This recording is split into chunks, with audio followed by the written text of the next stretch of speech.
On October 17, 2015, a large duffel bag was discovered abandoned along the desolate stretch of Highway 12 in rural Greene County.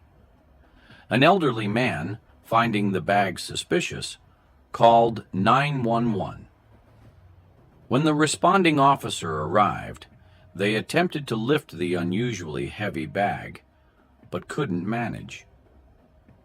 Deciding to investigate further, they unzipped the bag and uncovered something that would haunt them forever. At the center of this tragedy were the Smith-Jones family, a blended family with a seemingly perfect facade. John Smith Oliver, a successful businessman in his late 40s, was born on November 12, 1982, in Jacksonville, Florida. Growing up in a middle-class family, John was raised with strong values and a strong work ethic. His parents, both high school sweethearts, instilled in him a sense of responsibility and ambition. John's early life was marked by quiet determination, a trait that would serve him well in his future endeavors. As he entered adulthood, John's charisma and natural leadership abilities began to shine, earning him a reputation as a rising star in his chosen field.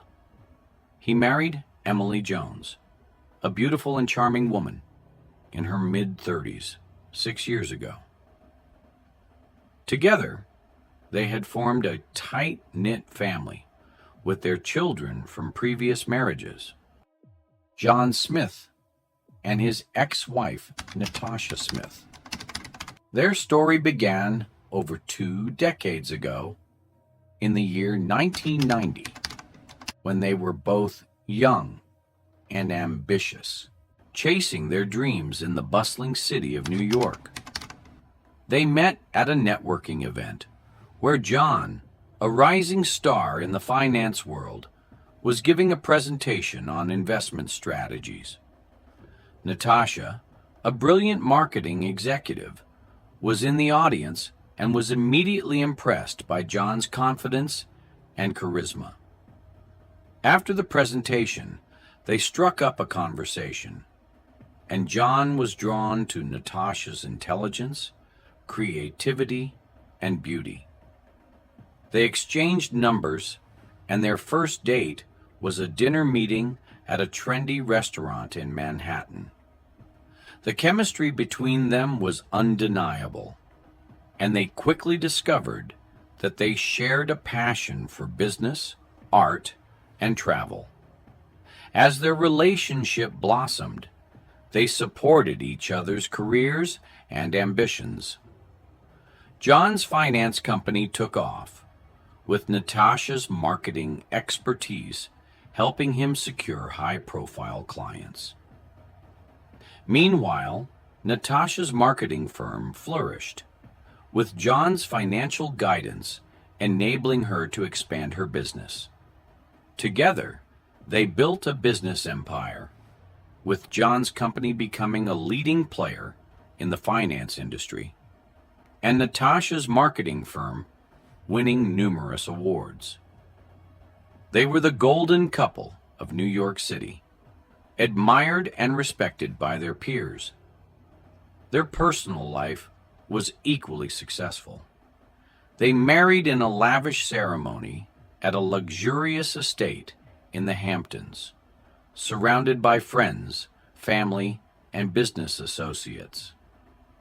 They had a beautiful son, Parker, who was the center of their universe. However, as time passed, cracks began to appear in their seemingly perfect relationship. John's long hours and frequent travel took a toll on their marriage, and Natasha felt increasingly lonely and neglected. She threw herself into her work, but the distance between them grew. Despite their efforts to reconcile, the rift between them deepened.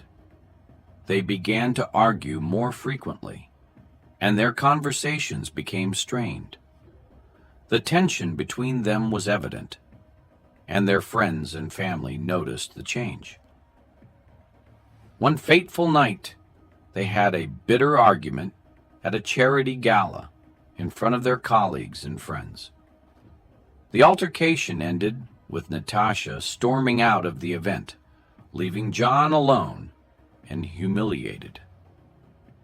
The final blow came when John discovered that Natasha was having an affair with a younger man, a talented artist she had met at a gallery opening. The revelation devastated John, and he realized that their marriage was beyond repair. Their divorce was a messy and public affair, with both sides engaging in a bitter custody battle over Parker. In the end, they shared joint custody, but the damage was done. Their once adoring relationship had ended in acrimony and heartbreak. John was left to pick up the pieces, his personal and professional life in shambles. He threw himself into his work, using his business as a distraction from the pain of his failed marriage. But the wound of his divorce never fully healed, and he carried the scars with him for years to come. Not long after their divorce in 2006, Natasha's health began to decline rapidly. She had been hiding a devastating secret. She had been diagnosed with stage 4 pancreatic cancer, and it had spread aggressively throughout her body. Despite her brave fight, she succumbed to the disease just a year after their divorce, on the 2nd day of March 2007. John was shocked and heartbroken by her passing, despite their tumultuous end. He had never stopped loving her, and her death brought up a mix of emotions he thought he had long buried. He attended her funeral, where he saw the impact of her passing on their son, Parker, who was struggling to cope with the loss of his mother. In 2008, as John navigated his grief, he met Emily Jones, a kind and gentle soul who was a friend of a friend. She was a widow herself, having lost her husband to a tragic accident just a few years prior. They bonded over their shared experiences of loss and heartache, and John found himself drawn to her warmth and compassion. Despite his initial reservations about remarrying, John found himself falling deeply in love with Emily. She brought light and joy back into his life, and he was grateful for her presence. They married in a quiet ceremony, surrounded by close friends and family, in 2009. John's son, Parker, 22, was a charismatic and outgoing young man who had always been close to his father. Emily's daughter, Avery, 25, was a stunning and vivacious young woman who had quickly become the center of attention in the family. To outsiders, the Smith-Jones family appeared to be a loving and supportive unit. On October 18, 2015, everything changed for the Smith-Jones family on that fateful morning when Avery's lifeless body was discovered strapped inside a large duffel bag, discarded along the desolate stretch of Highway 12 in rural Greene County. The gruesome discovery sent shockwaves through the small community, and the family's perfect facade began to crumble. As investigators processed the crime scene, they found that Avery's body had been brutally mutilated, with evidence of severe trauma and struggle. The once agile young woman, who had been full of life and promise, had met a horrific end. The news of Avery's murder sent her family into grief and confusion. Avery had left home 2 days ago, dropping a text that she was going to be with her boyfriend Adrian and be back the following week. When the gruesome discovery of Avery's body was made, Detective Matthews was immediately put in charge of the case. On the 19th of October, the police began questioning the Smiths in their home. The first person that was interviewed was Parker. The police listened intently as Parker shared his honest thoughts about his relationship with Avery. When he was asked if he had a close relationship with his stepsister, Parker explained that he had never felt close to his stepsister, and it wasn't because of anything Avery had done. Rather, it was because he had struggled to accept his father's decision to remarry after his mother's passing. He had felt loyal to his mother's memory and presented the idea of another woman taking her place. The police interviewed John, who was alone with Parker at home since Emily was away on a business trip.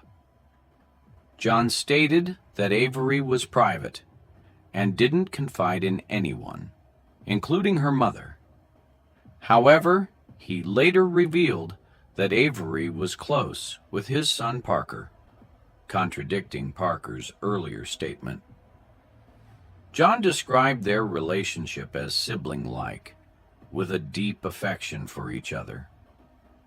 He noted that Parker seemed to know more about Avery's life than anyone else in the family.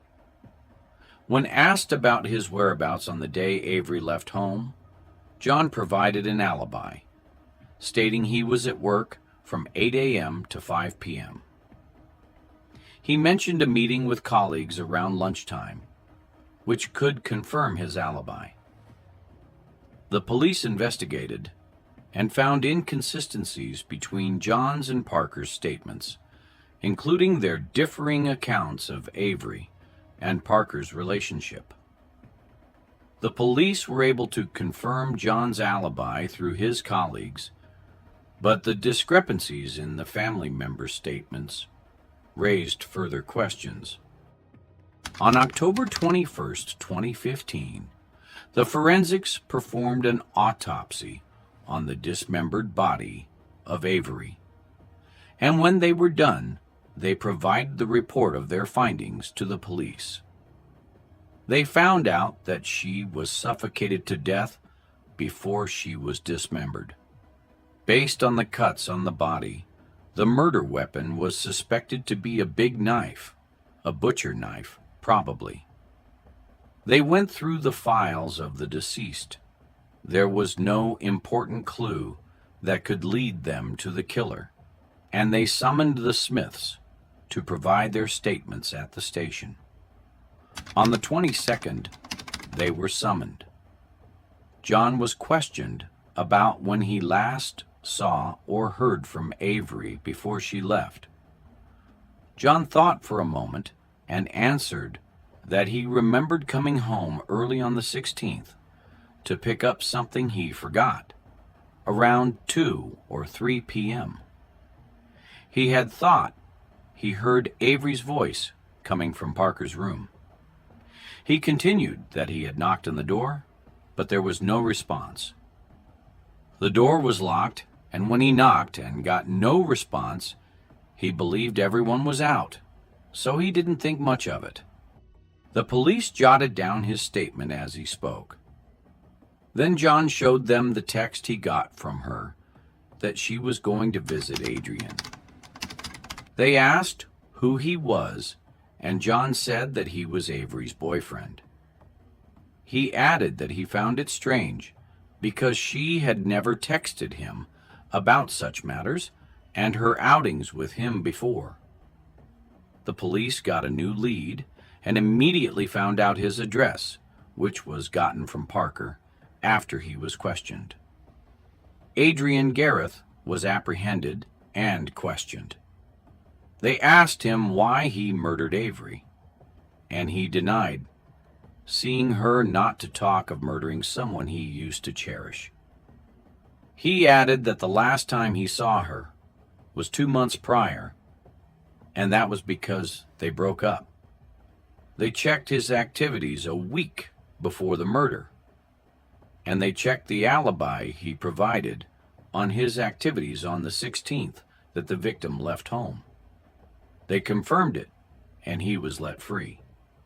Now the cops were back to the beginning.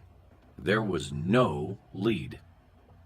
They tracked the deceased phone, her number provided by her stepfather, but they came to a dead end also because they found it in a pile of trash, not far from where the body had been found. They went over the case file again, confirming the statements they have gotten, and the focus fell on John's son, Parker. He had said he was not close to the victim, but he seemed to know more about her than her stepfather, and even knew the details of her boyfriend. The next day, on the 23rd of October, 2 police officers visited the Smith-Jones residence. This time around, Parker was summoned to the living room where he was questioned about his whereabouts on the day the deceased left home. Parker claimed he was at a friend's place on that day. They pressed for more details, asking Parker what he was doing between 1 p.m. and 3 p.m. that day. They noticed that he hesitated before answering. He responded that he had been home sleeping. The police suspected that he was lying. They checked the book, which had the written statement of his father that he had knocked on Parker's door, and nobody had responded. They began to probe further. Parker answered the questions they asked. The police decided to thoroughly investigate Parker's alibi by contacting the individuals he had provided as references. However, when they reached out to these contacts, they were met with a surprising revelation. None of them could confirm Parker's presence on the day in question. In fact, all of them denied ever seeing Parker on that day, contradicting his earlier statement. This new information raised suspicions, and the police decided to take their investigation a step further. They requested access to the CCTV footage from cameras in the vicinity of the Smiths' residence, hoping to gather more evidence. After obtaining the footage, they carefully reviewed it and made a significant discovery.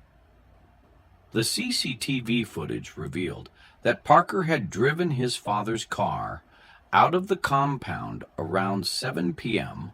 on the 16th of October, a crucial detail that contradicted his earlier statement. This new evidence suggested that Parker may have been involved in Avery's disappearance, and the police began to investigate him further.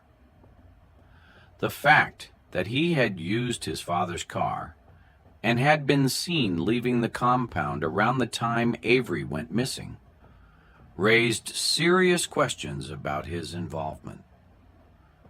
The police were determined to get to the bottom of the mystery and uncover the truth behind Avery's disappearance. Immediately, they requested a warrant to search the home of Smith-Jones, and on the 24th of October, a search was made. Parker's room was searched, and what they saw surprised them. There were several duffel bags of the same color as the one Avery was found in. They searched his dresser drawer. They found a pair of gloves and a butchering knife. There was blood stain on the knife. It was no doubt the same one he had used in the dismemberment of the deceased. On the 24th of October, they found enough evidence to arrest Parker, who had been watching the whole time. He claimed that he was innocent, but the police dragged him to their van, where he was taken to the district to be investigated.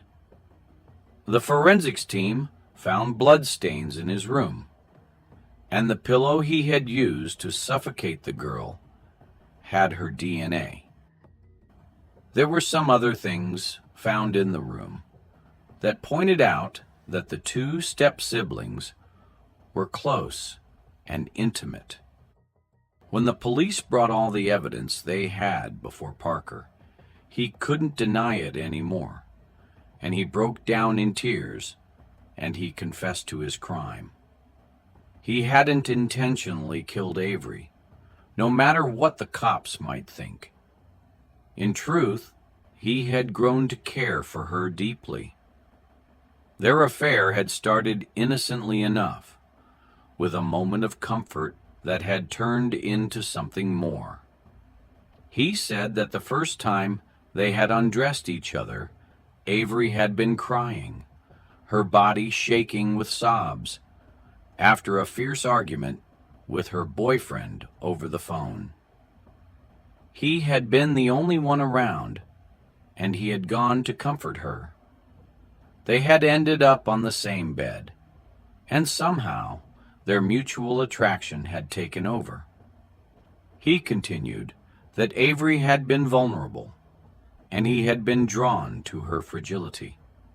He had held her close, feeling her warm tears on his skin, and before he knew it, they were kissing. It was a gentle, tender moment, but it had sparked something deeper within them. He continued that, as they had undressed each other, he had felt a sense of excitement mixed with guilt. They were step-siblings after all, and their parents would never approve. But they couldn't help themselves. They had been drawn to each other like magnets, their bodies craving each other's touch. That first time had been awkward, yet passionate. They had explored each other's bodies, discovering new pleasures and desires. Parker had felt alive, like he had finally found someone who understood him. From that moment on, they had been inseparable. They would steal glances at each other during family gatherings, their hands touching under the table. They would sneak around, finding moments to be alone, to kiss, to make love. Parker had never felt that way about anyone before. He had lied to the police, but it was only to protect their secret. He hadn't meant to hurt Avery, and he certainly hadn't meant to kill her. He mentioned the events of that fateful day. Avery had come to his room, eager to rekindle their affair, and he had been hesitant at first, but she had been persuasive. As they began to undress, he had felt a mix of excitement and fear, knowing that they could be discovered at any moment. And then the knock on the door had come, sending his heart racing. He had panicked, fearing that his father or stepmother had discovered them. In a split second, he had made a decision that would haunt him forever. He had placed the pillow over Avery's face, trying to muffle her voice, which was beginning to rise in panic. He had thought it would calm her down, but in reality, it had done the opposite. Avery had struggled beneath him, her body tensing up in fear. But Parker had been too caught up in his own panic to notice. He had been frozen, his mind racing with thoughts of being discovered, and he hadn't realized that Avery had stopped moving. It wasn't until he had lifted the pillow, thinking that the coast was clear, that he had seen her lifeless eyes staring back at him. He had been in shock, unable to comprehend what had happened. He had tried to revive her, but it was too late. Avery was gone. He had then tried to fit her into one of his duffel bags in the room, but her body didn't fit in. He was trembling and did the unthinkable. He took the butchering knife in the kitchen and separated her body parts and fit them perfectly in his bag. He then drove off in his dad's other car and dumped the bag in a desolate stretch of Highway 12. After the confession, the police realized that Parker's affair had gone from a moment of pleasure to destruction. The police allowed Mr. John to see his son behind the bars while they held Mrs. Emily, who they had called to inform her on her trip the previous day about the death of her daughter. They held her from holding her husband and badgering him with her heels. She had collapsed after seeing the horrid body of her daughter she had seen healthy before she left for her journey. It was a commotion, and John had told the police that he would bring his lawyers to free his son, claiming his son was innocent and he had been coerced to admit the crime. The news about the Smith-Jones spread around like wildfire, and several articles were written to condemn the act of the boy. Some articles wrote that the boy did it unintentionally and must face a minor punishment. But the articles were bombarded and forced to be taken down, since it was a very sensitive topic. Several people followed the story to know what would happen to Parker. On November 1st, Parker was in court for his crimes. He was found guilty and got a life sentence. Parker's dad, John, was very upset and shouted at the judge. He didn't think the sentence was fair. The security guards took John out of the courtroom. Emily, Avery's mom, was very sad and cried a lot. She was still grieving for her daughter. The courtroom was a mess, with everyone upset and emotional. Parker's actions had caused a lot of pain and suffering. Should he face a dire penalty for his crime, even though he didn't intentionally murder his stepsister? Some argued that his reckless actions still warranted severe punishment, while others believed that a lesser sentence would be more fitting. Could John still live with Emily, despite his son's horrific actions against her child?